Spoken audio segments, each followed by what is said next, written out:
Kamanda, ni kitu gani ulifanya wewe sahau? Tulirep mwanamke moja, wanaume 8. Na alivyokuwa ameamka hapo alikuwa anatembea kweli? Tunajuaje na tulimwacha hapo? Basi wewe itabidi tumekuchukulia hatua wewe. Ushuhuda wa 1980. Mr. Speaker. Mr. Speaker. Kamanda, hata uniite Mr. Speaker mara ngapi? Wewe unakuja kukuchukulia hatua, nakuja hapo. Ngoje muone. Wait and see. Mimi sirika yenyu. Fala wewe. Kamanda, yani mimi ndo unaniita fala mimi? Hebu chukua simu hapo hivyo, kuna mtu anakupigia. Lord, I'm here.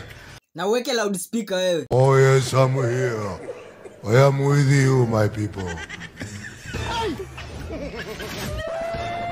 Huyo ni Lord kweli unaongea na yeye? Swear before God. Nagojea hiyo 2027 hata mimi. Usisahau mimi ni ex-prisoner, 20 years. Tunajua wewe ni ex-prisoner lakini hujasoma. Nina degree ya buduki, nina degree ya majela, ya bangi na ya kurepu wanawake. Sasa unadhania ukiwa na hizo degree zote 2027 nani atakupigia kura wewe? Ai, malaya watapiga kura. Waizi watapiga kura. Waongo watapiga kura. Mungu aje aseme tena hakuna.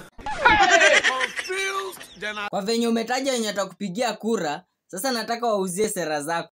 Mimi mkinichagua mimi 2027. Watoto wenyu watakuwa na laptop.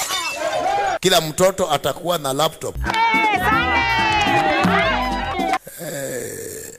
Matibabu itakuwa ni free.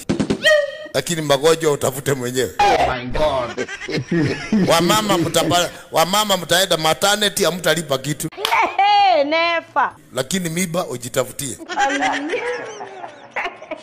Wanasiasa ukiwaona achana nao.